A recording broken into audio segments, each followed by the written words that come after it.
All right, folks, so it's official. Most, at least, of the sideboarding experiment from Skirmish Season 7 is now the new and forever way of playing Blitz. So today, I want to not only run down the changes, but put them into context of the results we saw from Skirmish Season 7, and then my takes overall as to how they fit into the larger picture. A huge shout out to our channel members for supporting what we do here. If you want to get involved with the channel and the Dice Commando community, please consider joining as a channel member. Remember, these videos are only possible with your support. You can show that support with a like, a subscribe, and by leaving us a comment and sharing your feedback. Community first, and go Commando. Hey there, Flesh and Blood folks. Welcome back to Dice Commando and Go Again, a fabulous cast where we talk all things Flesh and Blood. But today, that's right, folks, it's official. We're talking the official Blitz update that came out earlier this week. And let's just cut right to it.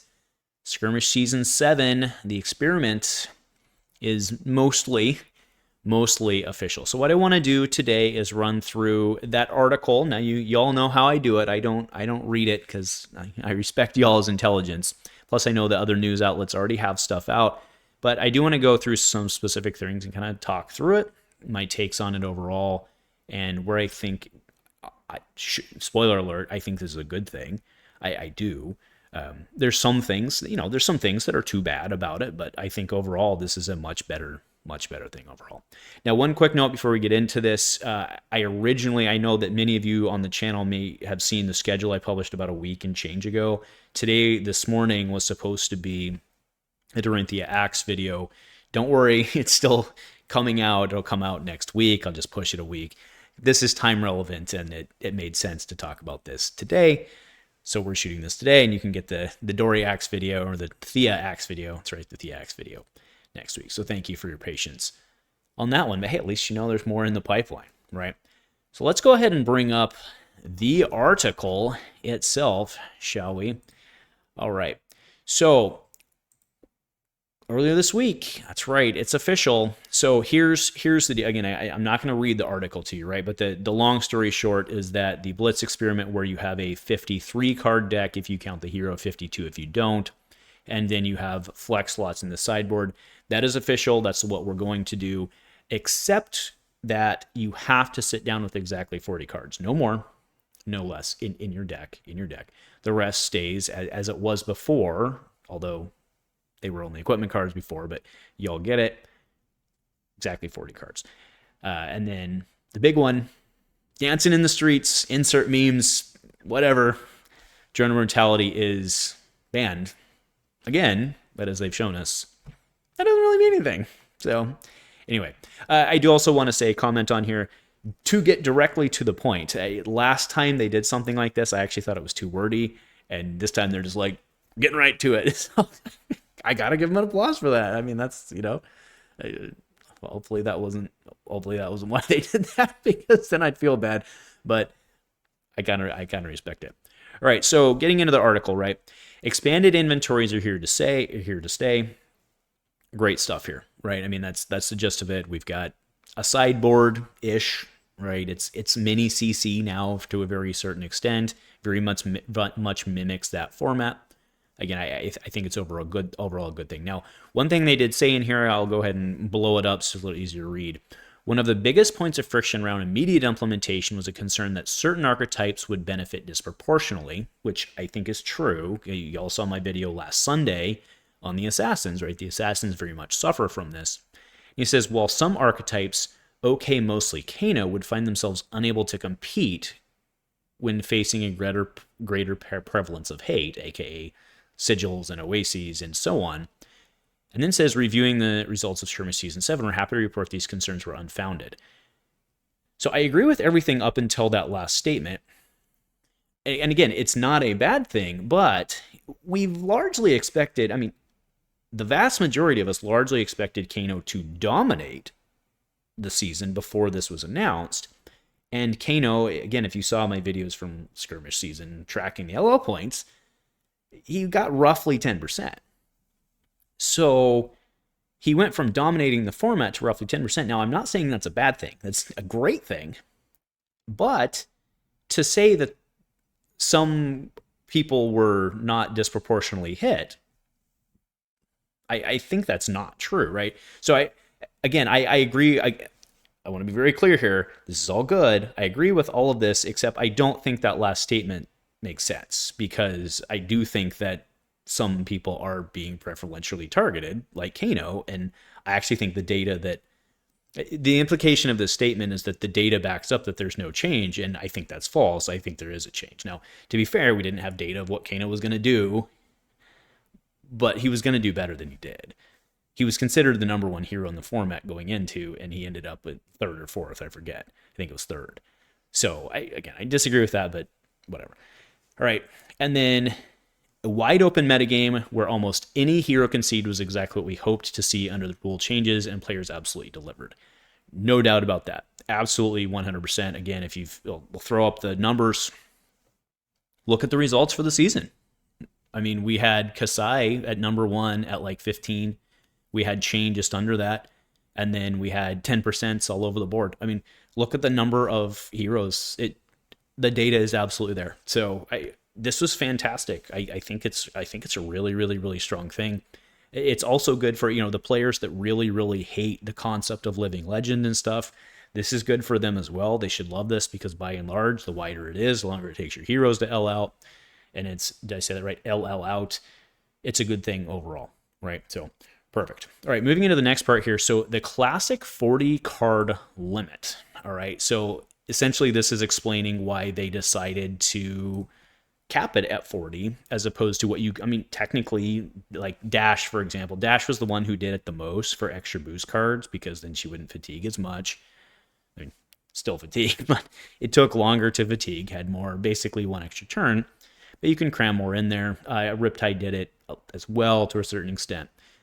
But sitting down with 40, I think by and large is minimal. So I don't really see any negatives from this overall. I know that Dash players are probably sad, because like Dash is actually a perfect one, because if you look at the number of equipment that by and large she generally runs, she's only like 5 or 6 in her sideboard, or in her loadout, or whatever we're calling it now. Whatever we're calling it. Is it inventory? It is inventory. We're calling it inventory. So Dash had a great one there. She could sit down with 4 or 5 extra cards if she wanted to. Good thing for her, but overall, I think this is good to just put it's kind of honoring the basic intent of what Blitz was. And again, this could change in the future. I kind of hope it doesn't. But all right, moving into the last part, the most exciting part. Actually, to say that I'm happy about this is an understatement and an overstatement, because I kind of felt like it. I made a whole video that said it was a bad decision, so I won't harp on it anymore. But I do disagree with a lot of the statements in here, right? So again, totally agree with the banning of drone needed to happen 100%. Drone very much achieved what it set out to do, and granted heroes like Aria, Yoji, and Riptide an advantage, is essentially. So let's break this down, right? So I do think, I agree that it helped Aria. Zero question. The Riptide thing helped him, but I think Riptide Nourishing Riptide was a deck before Drone, and it was okay. You just knew how many, right, between the Memorial Grounds, the Codexes, and I think that was it, right? So you could throw it, I think, 7 times. That might be wrong in the math, but I think you could throw it 7 times. Oh, Remembrance is in there too. All right, so yeah, maybe it's probably either way. How many ever times you could throw it, you knew how many, you could calculate how many of those were, and you could do the math and probably outlast it. But isn't that what you want the deck to do, as opposed to this like ping onslaught thing, right? So that I think that deck was okay beforehand. I think the Yoji Fatigue deck I was actually playing before we went into the Skirmish season changes, and it was actually doing okay. So I think it did help Ira. The other two, of course, it helped them, but they were good anyway, and like their decks played anyway. So I don't like they were definitely there, and I don't think that's a fair statement to really bundle them in. I mean, yes, it helped them, and what they're saying there is true, but I think that taking Drone away doesn't hurt them. It does Ira a little bit, but Ira can still play things, and people. I mean, I've been running on Talishar. I've been running up against people who've been playing non-Drone Ira, and like it can still do things like Turns out getting +1 every turn is pretty good. It's kind of like Kassai with her. Anyway, my point.